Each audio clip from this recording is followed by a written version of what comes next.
originally built as a city hall and fire station in the early 1900s.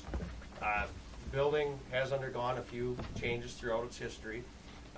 Relatively good condition. It's a good candidate for a renovation project.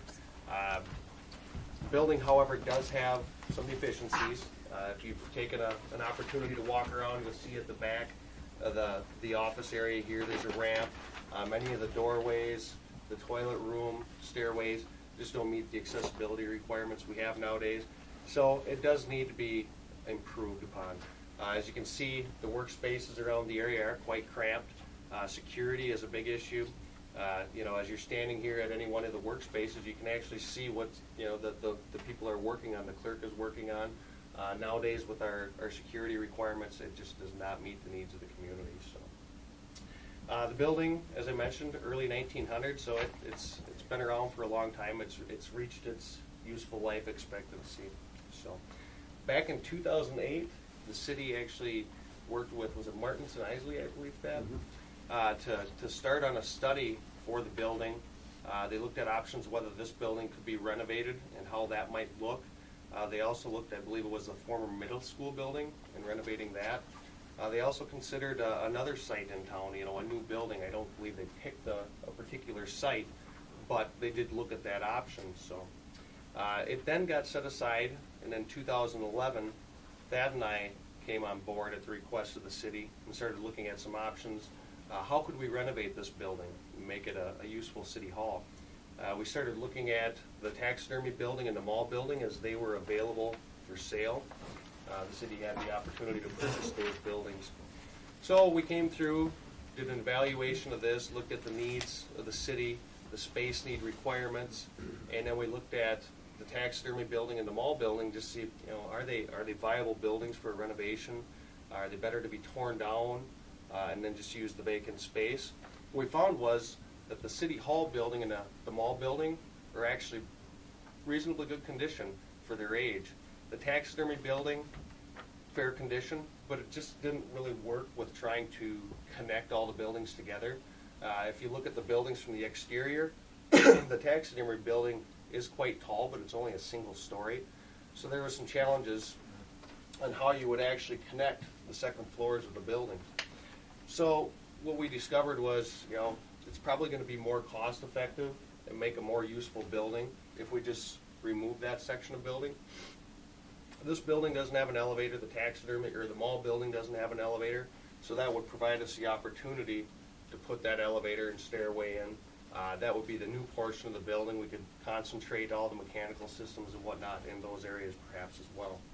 So, some of the things that were discussed as we went through this process was keeping the city hall downtown.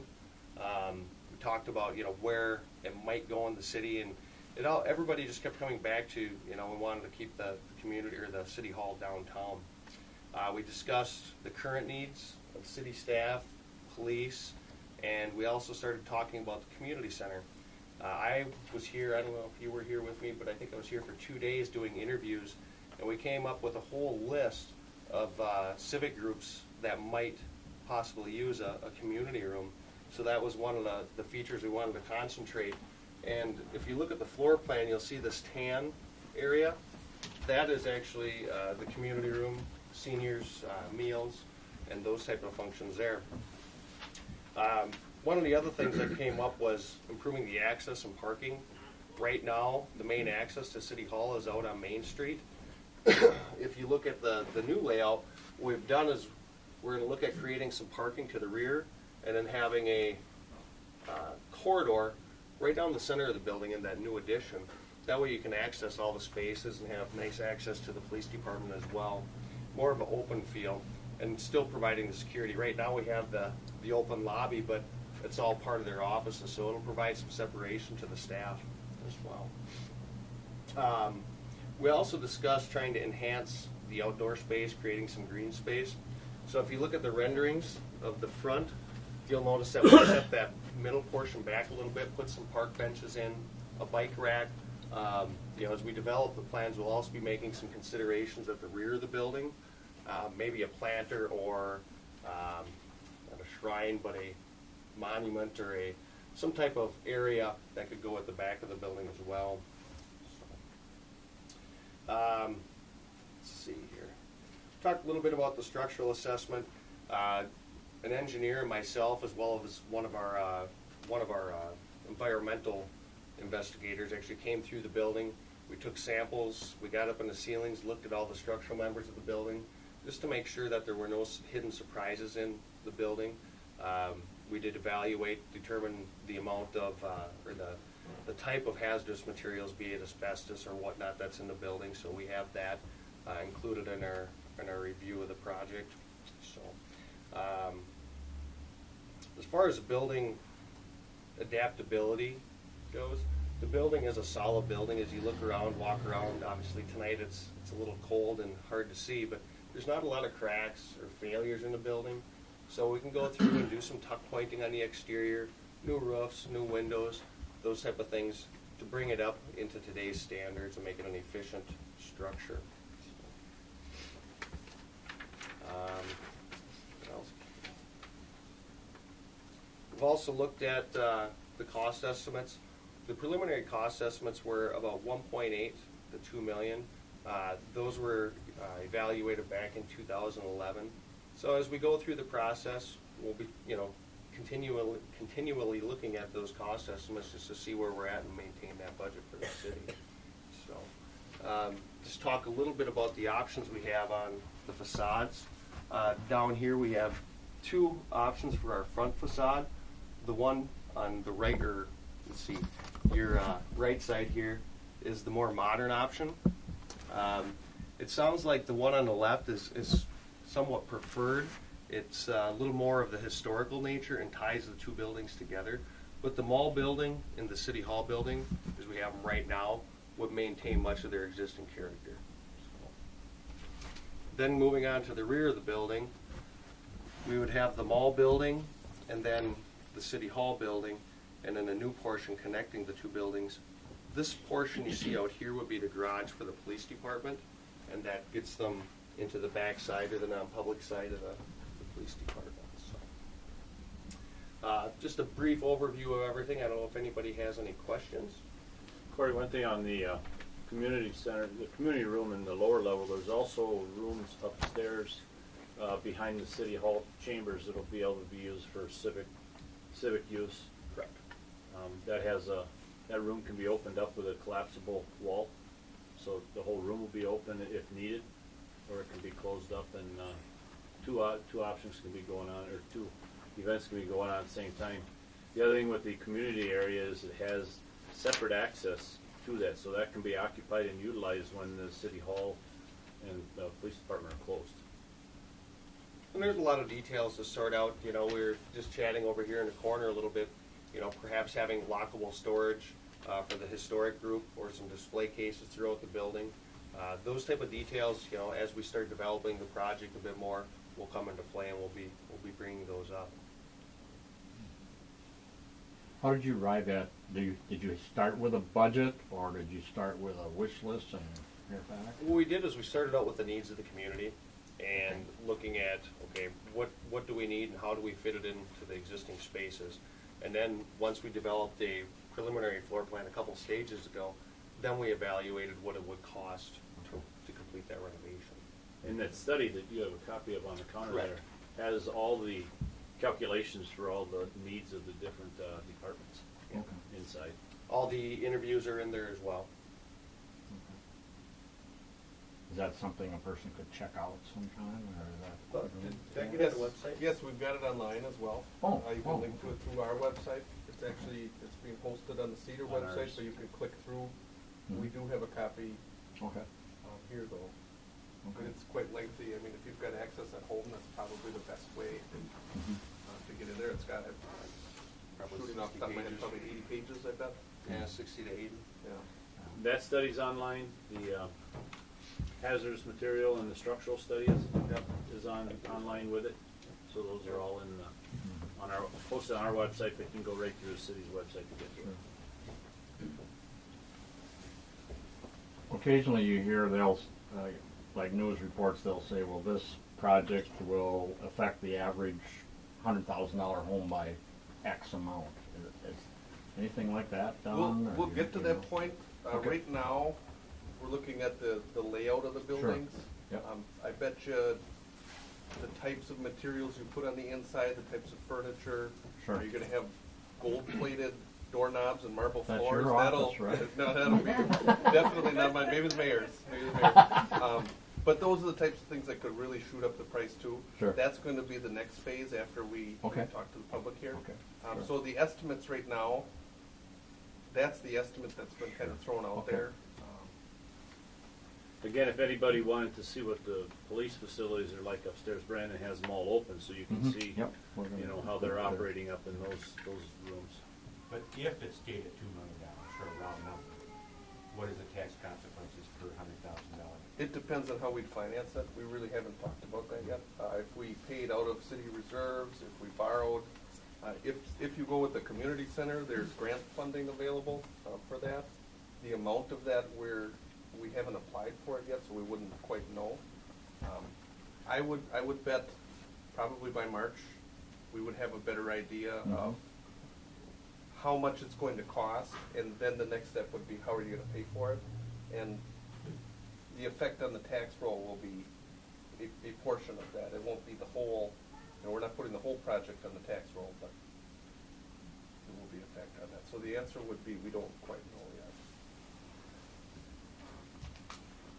Just a quick comment, as part of that ad hoc committee, the city has gone on 2 different occasions on trips around the area to see other facilities, some new, some old. Biggest thing was parking, parking, parking. There's a parking lot back there.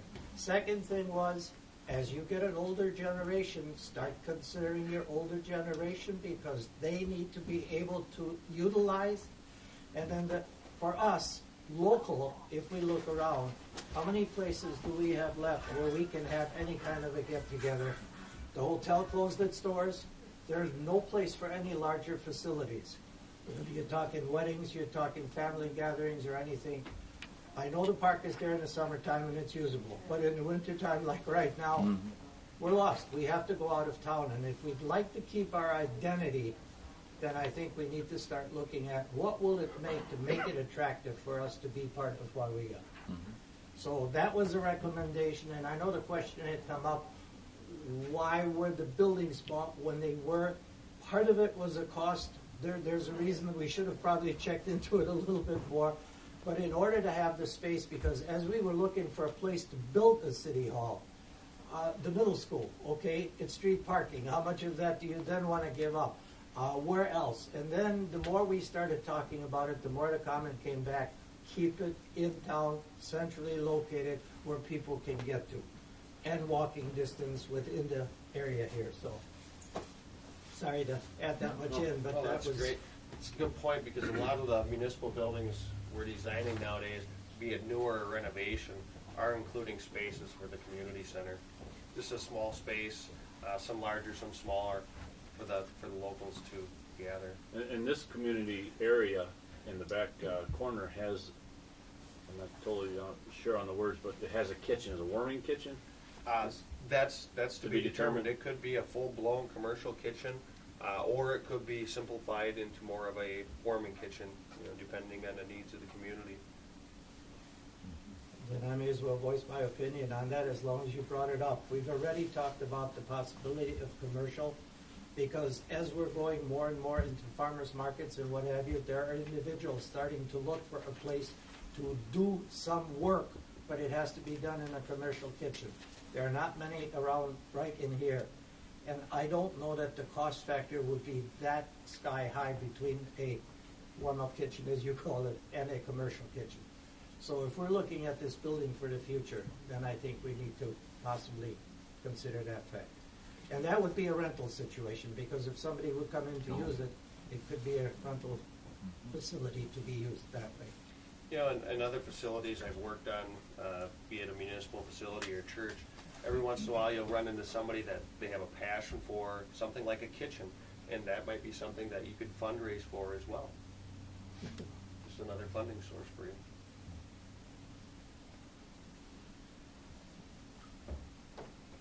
Is there a timeline on all this stuff? Is there a timeline on financing? Is there a timeline on Well, some of this other I stuff? guess there really isn't, and I think because there's 3 of these meetings, I think what the council is probably going to do is get together once these meetings have been done, and if the public that comes to these meetings says, no, this isn't something that we can get behind, obviously it would probably delay or push off a final decision a little longer. I think at this point, we're probably looking into summer for a decision on what type of a building we're gonna have. And then from there, well, like we said, once you decide what you wanna have, then you'll figure out what it costs, and then we'll figure out how do you pay for it, and that would be a series of meetings and months on how to figure that out. I think when the final decision is made, whenever that will be, it'll probably be about 1.5 years. If that, I think that's kind of the estimate that we put out there. Somewhere in there. The day you put the shovel in the ground, Oh, about a year and a half. But it just depends how long does it take to get there. I think when we started this last summer, we had hoped maybe August, September, we would have these meetings. And here we are, it's the end of January, early February, and it's if anything else, it's an effort not to hurry into this. It's more sit back and have we thought of everything, you know? So even if I tell you today that the summer maybe would be a decision, it could very well be later than that. I don't foresee it'll be any sooner. That's no. the shortest timeline. Right. Right. I have difficulty window shopping for automobiles or a home without knowing my budget and or cost and cash flow per homeowner. So it's just baffling to me that we can't say, well, if we did this, it would have this much cost per 100,000. If we did this, it would have this much cost per 100,000. But not talk about that. Just go window shopping for the vehicle, fall in love with it. We'll figure out how to pay for it later. I can't run my household budget that way. I'm curious as to why that's the way it's being presented. These are our choices, but we're not going to tell you the cost per household. We're not even going to give you options on cost per household.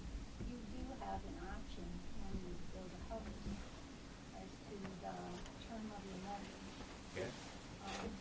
Than you would if you were a public utility, have grants available. And so I think that's what Patrick was getting at, until you know what grants are available, how much the design will cost. You won't know what you're gonna decide about the length of the debt service on it until you know how much it's gonna cost. And you'll decide that based on the community's capacity to pay for those debt payments annually, and that depends on the tax rates and the other things that are in the city budget. So the variables are different for a public institution as opposed to a family unit, because you don't have grants and you don't have as many options for mortgage terms.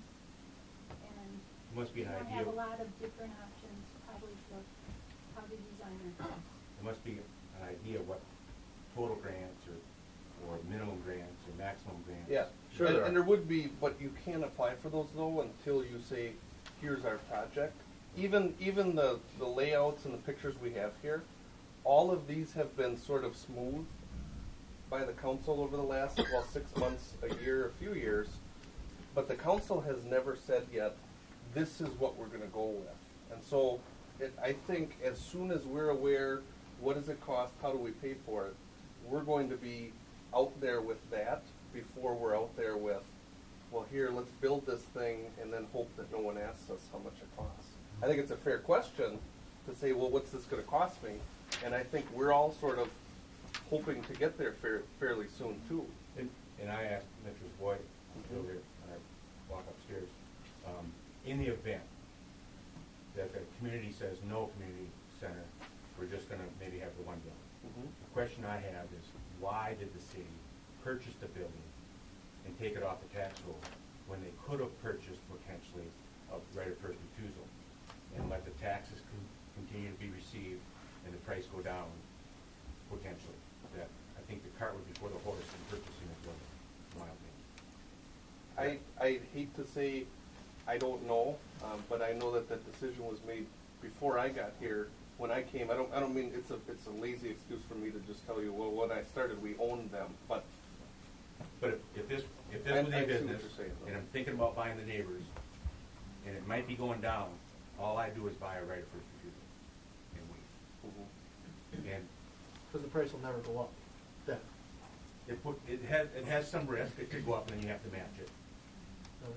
There was a pending offer on that building. And the city decided to exercise an option to. And that I wasn't privy to, that's why I asked, you know, if it was at, It wasn't, it didn't fall the way it's supposed, one would expect it to fall. The communication lines got all snarled up, but that's the gist of it, yeah. And I think once you go inside the buildings, you'll understand that the taxable value on the tax rolls was not a significant, sacrifice versus ownership, because that building was torn off, the back end of it was torn off, the ceilings weren't even intact anymore on the one closest to the bank. So, you know, the value of that on the tax roll is very low. I will say, those are all very good questions though, and I would say, until the city can answer all of your questions, then we know that we're not ready to make the decision yet, so. And we weren't planning on going to the design phase until the city understands the Right. cost. We had to get to this point in order to get a decent cost to where we know where we are. As soon as we get that, and then they look at the financing of it, and then it's a go, then we'll move from that point into the design phase. I mean, we sat and this is probably about the fifth rendition of what was gonna propose. The police were downstairs, police were upstairs, police were over here, And police were over that's, yeah, just in I the mean, last few months, I think. and we finally all came together with the committees, and this is what everybody got on board with. Otherwise, you know, we do an estimate for this, and someone doesn't like it, and then all of a sudden they change over here, then the estimate we do for the next one's different. We tried to get everybody to agree to the floor plan, and then the facades, that was the two. And now that we're at that point, then we'll find out what the residents feel, and then the next decision is, we've got a rough cost estimate, but again, that could vary, like Patrick said earlier. But now, once we get everybody to look at it and say, okay, you know, it seems good, then we can go to the next step, and we'll know what the square footage for the community center is, and we know that the funding agency will fund 50% of that. Then we can take that out and pull it apart and get a funding package together. Once that funding package is developed, there's other alternatives too. We've used, in other projects, we've used a phased approach. Maybe some of the space is shelled, or if we need to do more tuck pointing, maybe that's at a later date. There's a lot of alternatives we can use, and a lot of tools in our toolbox to get this project to happen. Then the other thing that we talked about on the of the three different buildings of doing them, one thing that we thought about is, what do we do with the staff and everybody that's in this building when you go to build the other, you know, to work here? Well, the nice thing about it is you can go over and do the community center, you can do the building in between, and you can move the whole city offices over to the other building temporarily, and nobody's in here, and you got this. So then the operations are still right here. They're not, you know, you don't have to rent the building for a year somewhere down the road. You know, we thought about that in our sequencing, that they can still operate the city while out of the same buildings while we're doing the work. And those were things that we talked about and thought about when we were looking at the three different buildings. Dan, is it fair to say that the figures that were mentioned here, which are old figures, are not conforming to all the changes that have been made? And likely the figures that we're talking about, after all the adjustments were made because we're going to do this and we're going to do that, we're going to do this, that wasn't in the original thought process, is going to increase the price. Not necessarily. What we do when we start out at this stage of the game is we use square foot, cost per square foot figures. The reason we do that is because we don't know, you know, every window, every doorknob, you know, is it going to be carpet, is it going to be tile? So we use some square foot figures to try to get a approximate cost, and then we include some contingencies in that figure as well. So I think the biggest offset from 2011 to now is going to be market conditions and inflation. You know, and that's going to happen no matter what, even if we had a final design completed. And the other thing you could run into is the bidding conditions. When we put it out to bid. I mean, we have projects going out right now that people are hungry. Costs are going to go down. You put it out in the middle of summer and everybody's booked up, prices might go up a little. So that's where, you know, kind of we'll look at that once we get into the design phase. What's the most favorable start for everybody? The only other thing I would put on too is when you look at this layout, the layout is proposed not in a way that if you decided to do something different, you'd have to scrap the whole plan. When you look at City Hall, it stays in this footprint here. When you look at the police department, it pretty much stays upstairs where it is now. The next building over is the lobby, elevator, stairs. The next building over then is community center, meeting rooms. If you decided we don't need the big meeting room, or we don't need the community room, well, that's a building that you could, in theory, just kind of lop off of the plan and still keep City Hall and the police department in good shape. It's really, it's a plan that's still open to be modified, and that's really why everyone's here, you know. And I think all the questions so far they're good questions. But like I said, if we don't have an answer, or if it's not a good answer, well, then we know that there's more work to do yet. I know one of the things that was discussed when you said you had the meeting with various people was the safety of the ladies that are working here. That has come up in several of those places that we went to visit. You know, you have somebody walking in there who's a little gun crazy and wants to pull the gun and do something. They're wide open. So I know we've talked about it, and I know you're looking at it on various ways to ensure their somewhat safety. Certainly. Somewhat. I would say those are probably the big things. As far as City Hall doesn't really expand or change a whole lot, except you get a better access point. Right now, you have the front door when there's really only 1 or 2 parking spots out on Main Street. You have the back door, which technically someone could come in, and since I've been here, I had seen people come in and kind of get lost, believe it or not, trying to find the front desk. And when I wasn't in the office, and if nobody's upstairs, people are free to roam through the records and everything. That's why the council had decided we'll lock the back door until we can do something with the rest of the building. So it would be to try to find a better access point, or at least an access to the building that makes sense. Security, obviously, there's money that goes through here. Safety, I mean, it's not, you don't want to build Fort Knox if you don't have to, but it's something you've got to think about. I think those are probably the big things with City Hall. Brandon, if you would have mentioned a couple things. I know we've talked about the Department of Justice with the state that's kind of coming down. They're going to be auditing everything we do with the police department. That's still ongoing yet, but that's something that if they find something that we're not doing right, they're going to come and tell us to fix it. And they haven't yet, but There are requirements that we have to abide by with our evidence. Obviously, you know, the evidence is someone's determines their life outcome. We have, I'm not going to say deficiencies in our evidence area, but there's substantial room for improvement, we've been told by the state already. For those of you who were upstairs and those of you who haven't been upstairs yet, you know, obviously our workspace is, each officer has files, obviously, and different manuals and records that they're keeping. They essentially have a desk, and there's a lack of officer storage, adequate workspace for them to lay out their casework. If there is a sensitive case, not that the other officers aren't trustworthy, but you know, you might want everything laid out just so when you are off and you come back in to your next work day, you know, everything's laid out exactly the way you left it, and you can just jump right back into it.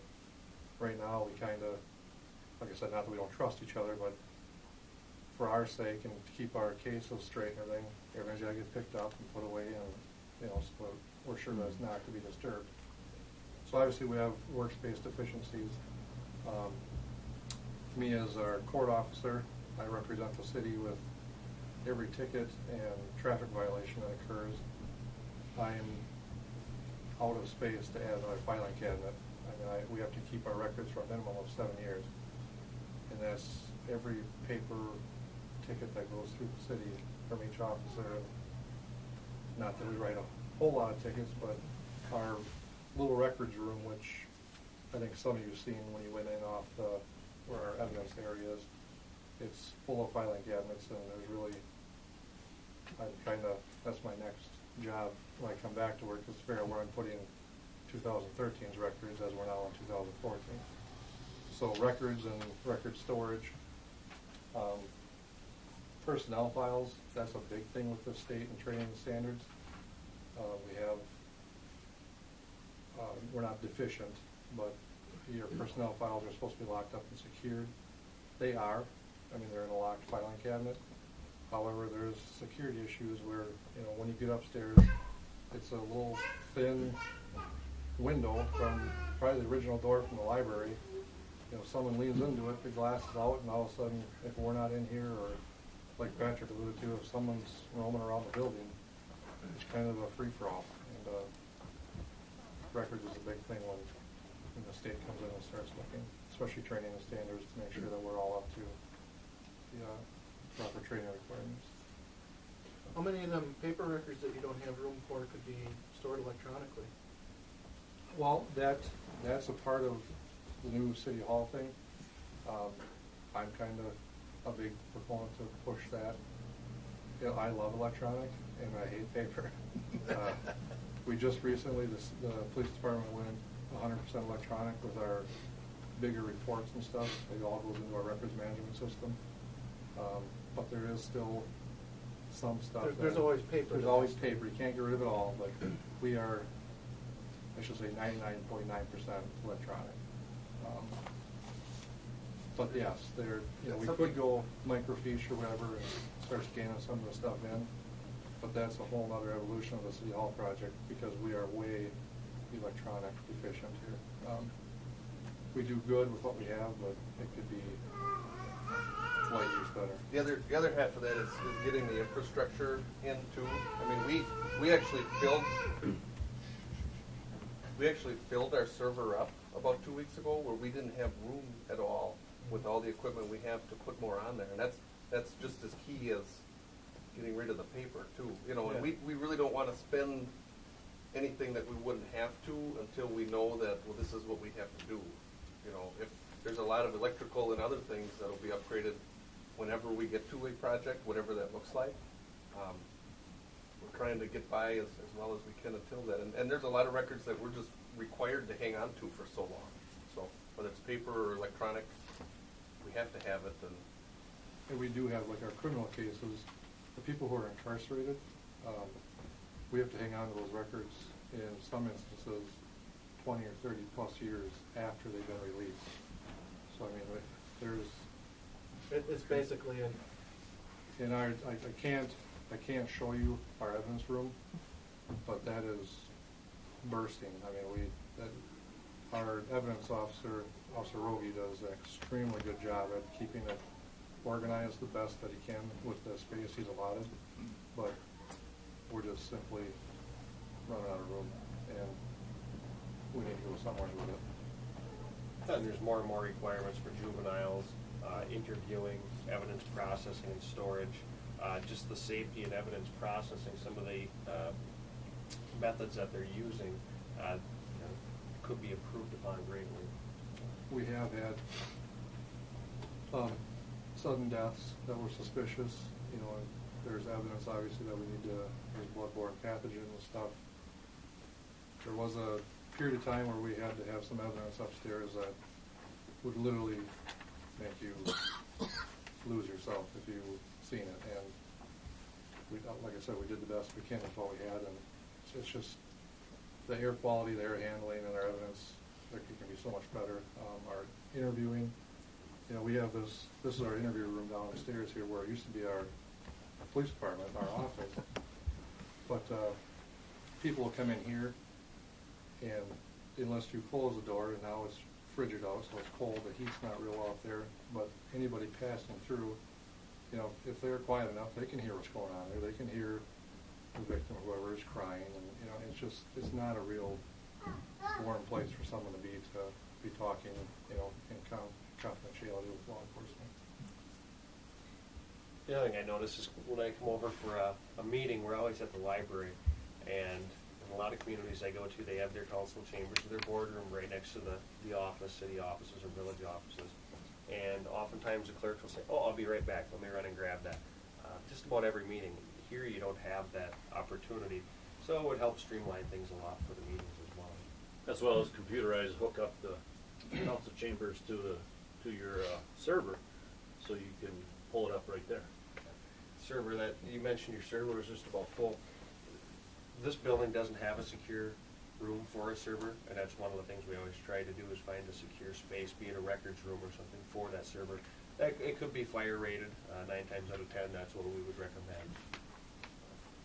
Patrick, what are your, the thoughts on, I know we have room upstairs in the council chambers to act as also a courtroom, and then there's a judge's chambers in there, because right now the courts Yeah. are In New London. New Yeah, London. I can, the city of Weyauwega went 3 years ago, I think, to a municipal court, where we have a joint municipal court with the city of New London. A couple things that does for us is it gives us a little more control through the court system versus everything going through circuit court. The municipal court drastically reduces the fine amount. I'm not a big person who likes to, if someone messes up and they're deserving of a ticket, rightfully so, but it even pained me at times to write a $180 ticket, $200 ticket for someone who was doing 10 miles an hour over the speed limit.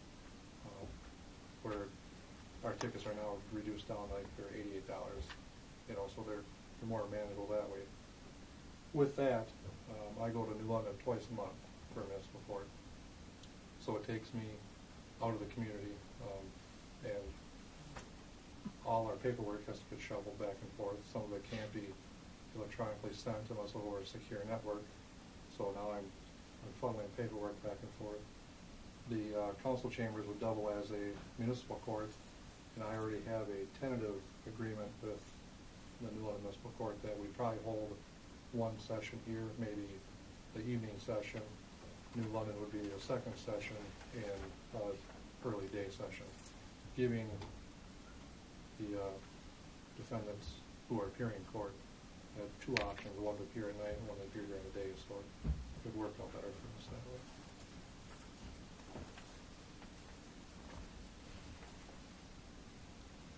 Thanks for all the people behind the scenes that have been working on these things.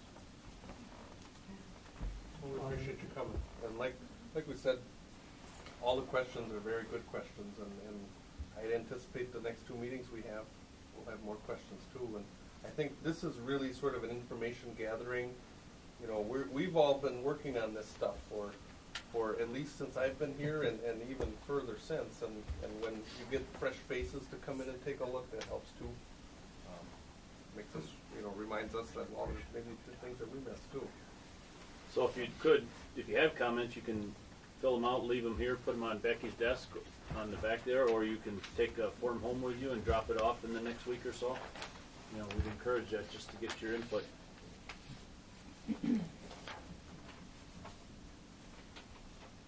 Good. Yeah, and for those of you who haven't made it upstairs yet, make sure you do that too. Thank you. Thank you. Thank you. Thank you. One more comment Appreciate it. before you leave. The other thing is, you're going to have space for voting. That's another one of those time-consuming, where are we voting? And haul all the stuff over, haul all the stuff back here, whereas if it could be here, could be set up real quick, could be managed a lot better than having to be in another facility. And there'll be a closet upstairs set aside for all the voting machines to go into. So it's just a matter of wheeling them out. Becky said set up as a week before voting to get everything running, so that has to be set up somewhere. I'm guessing she probably sets it up in the back. Yeah, and we have to pay to use the space. Yep. It's okay because that's what we have to do, but it's something to consider, that if you can take it in-house, you should consider it for sure. Ed, I just have a comment. Yes. One thing we never talked about, and we need to talk about, from a marketing point of view, is first impressions. What kind of a first impression does this city hall generate now for somebody coming in from out of the community that may want to build a new industry or new business here? That has to have a value, and we need to think about that. We can't talk about it tonight because it's too lengthy, but it would deserve a lot of consideration. Absolutely. Very good. Thank you. Thank you all. We appreciate it. That's why I like this